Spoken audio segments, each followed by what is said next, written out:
วันนี้เราได้รับพระพรที่จะนำเสนอบรรยายธรรมที่ลึกซึ้งเรื่องหนึ่งชื่อว่าเรื่องราวในพุทธศาสนาเด็กหญิงที่เกิดมาพร้อมกับผ้าไหมสีขาวตอนที่2ของ3ตอนระหว่างอาจารย์และลูกศิษย์ให้ไว้เป็นภาษาอังกฤษในวันที่28 สิงหาคม 2015 ฝรั่งเศส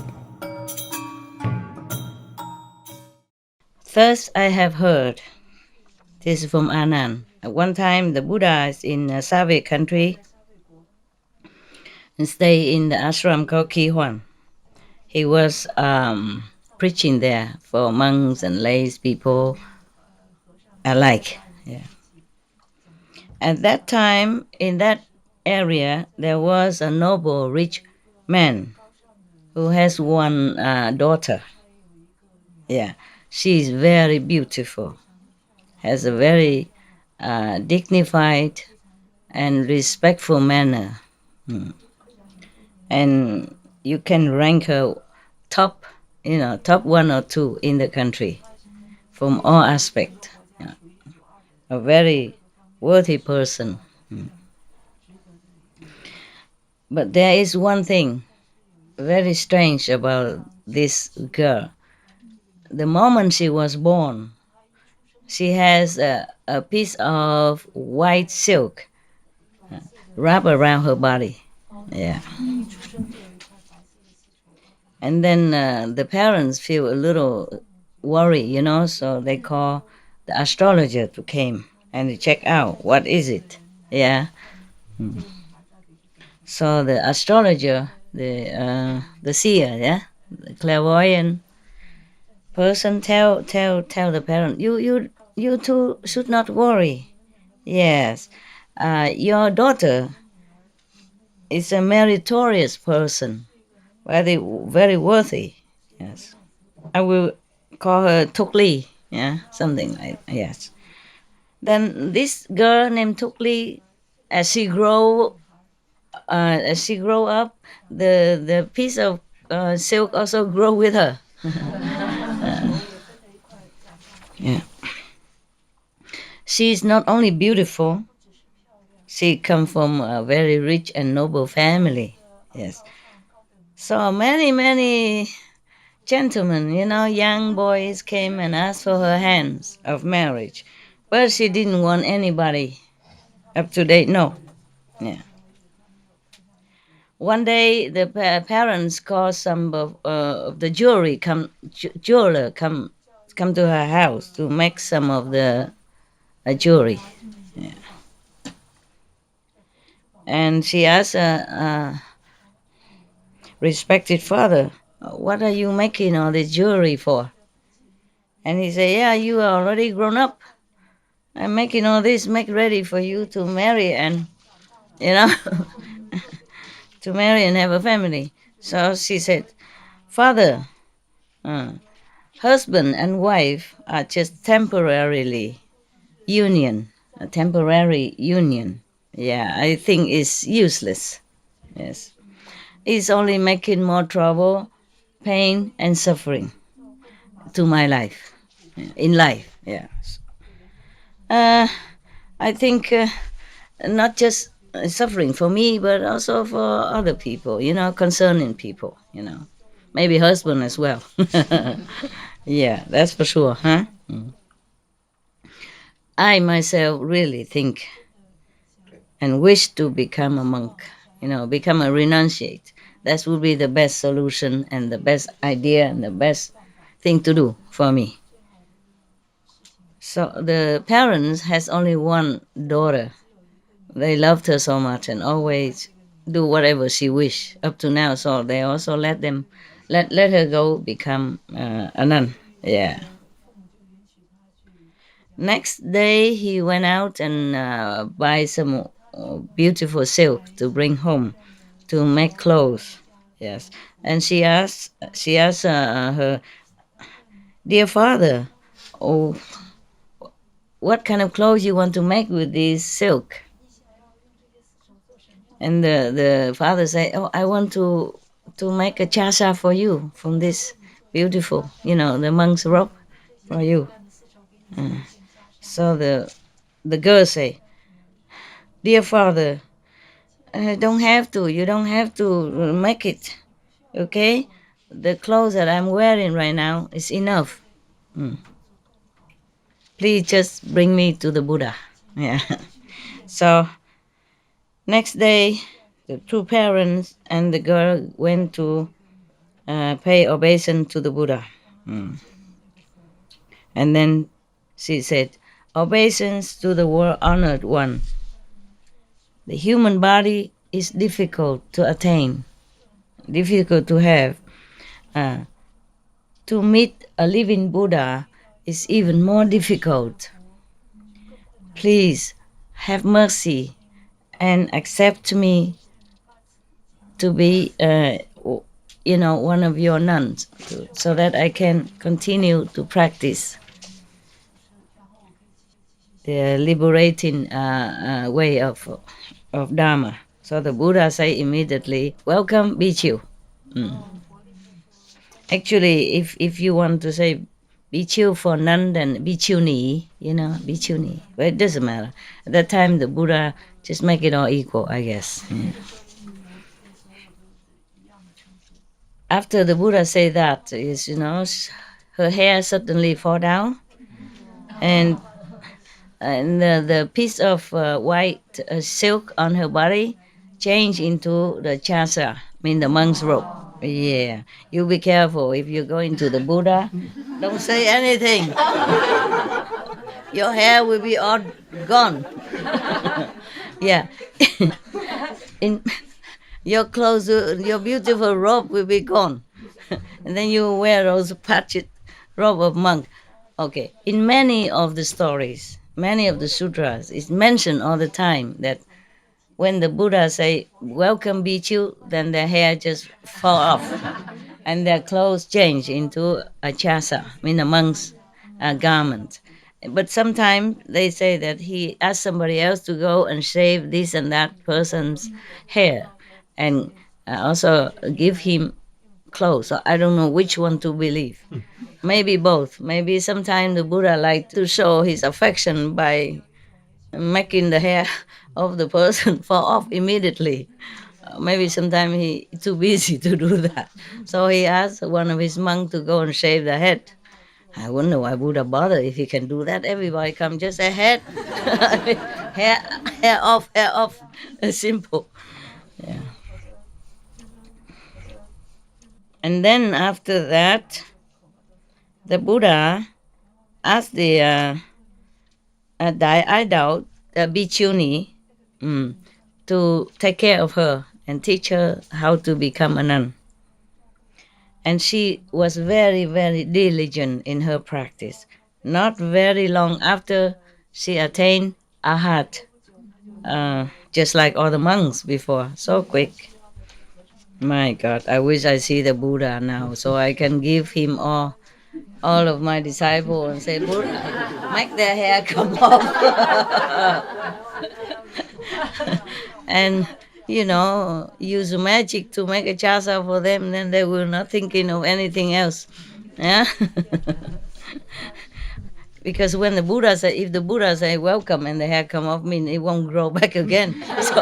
So there's no second chance for you to come back home and Sissy said something, think of anything else. Okay. Yeah. When I saw such a strange phenomenon, Anand, I kneel down in front of the Buddha and asked, "Obeisance to the world honor one. Tukli Bhikkuni, in the former life, what has she done? What has she shown as a good deed and merit? So that today, in this life, she was born into a very noble and rich family. And then even a piece of white silk follow her since birth. Yeah. And now she has a chance to meet you and then practice not too long and became already a heart. Could you please tell us, the assembly?" And the Buddha say, "Anand, listen very well. I will tell you. So the Anand say, yes, Buddha, we are listening. Yes. And then Buddha say, Anand, long past life, long time ago.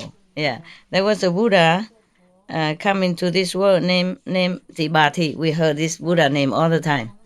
Must be very. He lived very long. This Buddha, at that time, I guess no pollution, all the food are organic, Yeah, they don't have insecticides, pesticide like nowadays, and the street is not full of exhaust fume from the cars, nothing in the air from the airplane, no atom bomb testing, no bombing, no all kind of these explosive, and no pollution of any kind. Water clean, air clean, yeah, sky clean, street clean, food clean. Yeah, water and food is all good.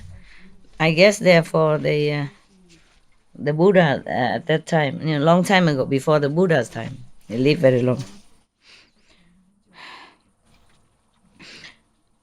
Often every day, the Buddha Tibati and all his monks, going around to preach the true Dharma for the people in different places. The king, wherever the Buddhas and his disciples went, the king and the court officials and the citizens, everybody line up the street and make offerings. And they also organize many different gatherings so that the Buddha can come and make a sermon and preach to everyone. Yes. At that time, one of his disciples, one of the Tibati Buddhas, a monk, a bhikkhu, he was a very compassionate monk. Yes, he would like to spread all the blessing and merit to any corner of the world he can. So he go around traveling everywhere and preaching. Yes, and wherever he go, of course he go and take alms also. So like that he can have more affinity with people and have chance to preach the Buddha's Dharma to each and every one that he meet. At that time, there was a lady. She is very, very poor. Yeah, two of them, husband and wife, has only one piece of rag to cover their body. Yeah, so if the husband went out to bake, then the wife has to stay at home without any clothes on. Yeah, and then sitting inside one of the dry grass heap that people put somewhere to hide herself. Yeah. And if the wife take turn to go out begging for food, then the husband stay home like that, all naked inside the heap of grass. They don't even have house. I think. This bhikkhu, he passed by there and then he saw her. She was probably begging on the street. So he passed by and he saw her and he said to her, "Lady, you should know that to have a human life, human body is extremely difficult.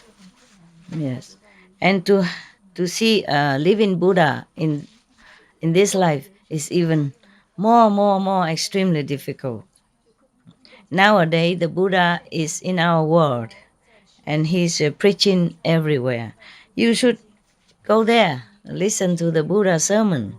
It will be limitless merit for you now and in the future. Yeah, you should know also anyone who is poor, or in a lowly position because they have been greedy and uncharitable in the former life. Anyone who often give charity or who can give something to charity, they will be in a noble and rich position. Yes, in many lifetimes.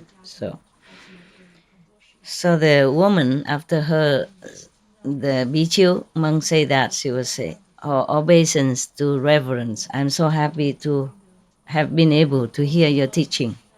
Yes, please stay here, wait for me. Yeah. And then she went inside and tell to her husband. Oh, she went in the house, probably just a little thatch hut or something, with a heap of grass inside to cover whenever they don't have clothes. So he say, honey, oh darling, outside there is a monk who have advised us to come and to pay obeisance to the Buddha, and also advised us to do some charity work. Yeah, because in the former life we didn't do it. That's why in this lifetime we became poor. Yeah. So, and our life is suffering so much. Yeah. No matter what, we have to find a way to do some offering, to do some charity or offering, so that we can sow some good seeds for the future at least. Yeah. Otherwise, this life is already so suffering. If we don't do anything for the future, then future life will be worse. Yeah. How can it be any worse than have no clothes, only one piece of cloth? Yeah. Okay, so the husband say, look, what do we have to offer? Today we have some food to eat if people give to us. Tomorrow sometimes we don't have. And the next day we don't even know if we have any meal to eat. What can we offer to anybody or do charity? Okay, so the wife say, dear husband, in the former life we have been greedy and stingy. That's why we didn't give anything to anyone. That's why in this lifetime we became so poor and so suffer. If this lifetime we don't do anything, we don't give anything to charity, then in the future, what can we rely on to survive? Now you have to listen to me. I decided that we have to do charity. I must offer. Yeah. So the husband was thinking, maybe my wife has hidden some, some money, some property somewhere. Yeah. So then we just say, okay, to make peace, yeah, to check out what she has. Yeah. Okay, được rồi. Okay, you can make a charity. I'm very happy. Okay, all right. And then now she said, husband, darling, honey, sweetheart, I want to offer this piece of cloth. Yeah? You okay? So the husband said, but both of us, we have only this piece of cloth to go out and to beg for food. If we give it away, how are we going to cover ourselves in order to go out to beg for food? Then both of us just go sit here and stare at each other until we die? So the wife say, darling, sooner or later, we die anyway.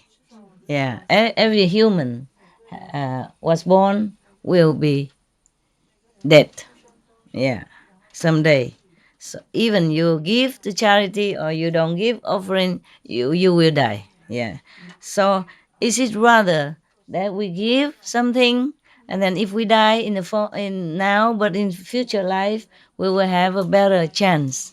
Okay, and then we will have good merit. We will be rich and noble and good position. Yeah.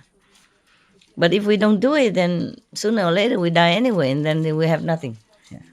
So the husband heard that, and he also feel it's logical. Okay. He was very glad, very pleased, joyfully give.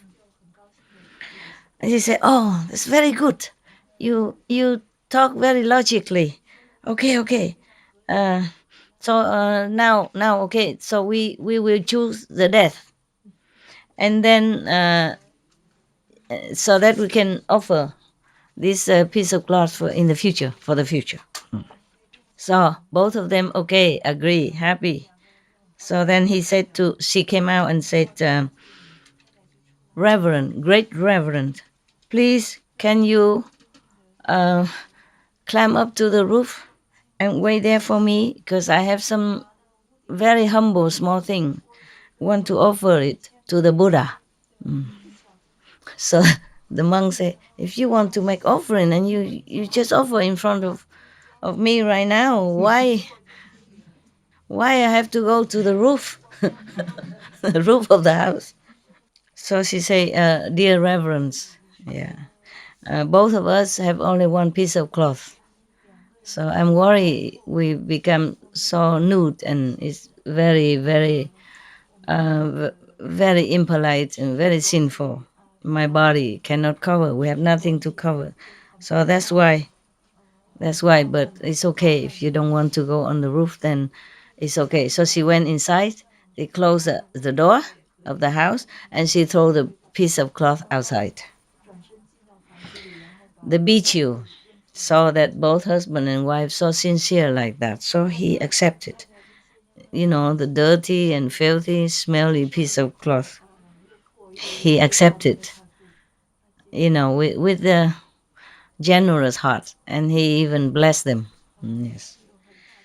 And then he brought the piece of cloth, went back to the Buddha. When he arrived in the ashram, the Buddha immediately asked him, bring that piece of cloth here for me, to me.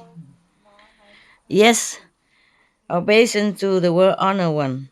Please accept the sincere heart through this offering of the husband and wife, very, very poor husband and wife. The Buddha took the piece of cloth and seemed very moved, touched. At that time, in the great assembly, there are king and great prime ministers, and other rich and famous, powerful people, and other ordinary people all over in the assembly were listening to the Buddha. So they feel strange that why the Buddha holding that piece of stinking and tattered piece of cloth, dirty and smelly and tattered like that, and why does the Buddha look pensive? Yeah, because of that. Yeah. So the Buddha knew what all the people were thinking.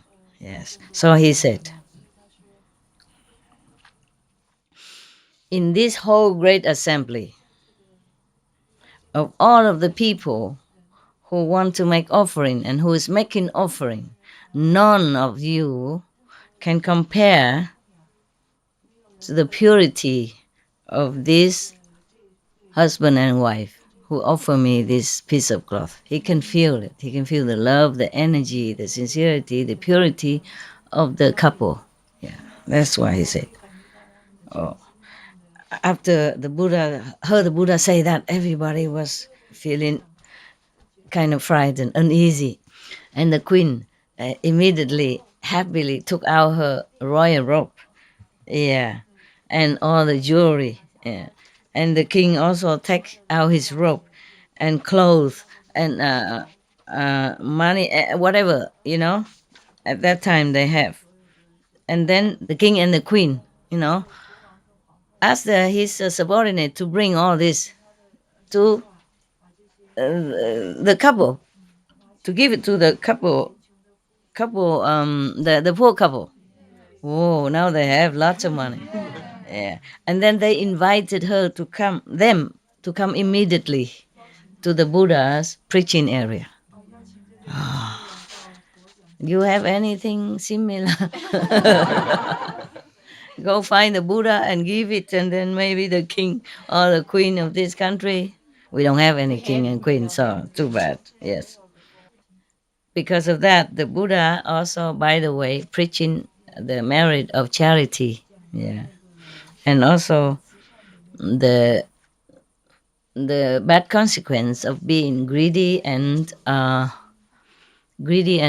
stingy, for everybody. Also the sin of stealing, of taking things from people. So many people at that time inspired to do charitable deed. At this time, the Buddha reminded the whole assembly and Anand. He said, Anand, you should know, the wife of the poor wife at that time now is a Bhikkshuni now, the one with the white suit, yeah, because she has such a purity, such a pure heart, sincere, humble heart to offer this piece of cloth at that time to that Buddha. So now 91 aeons, everywhere she was born, always have this silk, piece of silk wrap around her, natural, yeah, and clean, no need washing machine, nothing, I guess not. And always she was born in rich, powerful, famous family and lacked nothing in her life. Yeah. At that time, she was listening to the Buddha, and she was inspired truly in her heart, want to be liberated and to attain, to attain Buddhahood and all that. Therefore, today she met me and she can attain the Arhat level so quickly. Yes. It's not that quick, it's 91 eons. Yeah.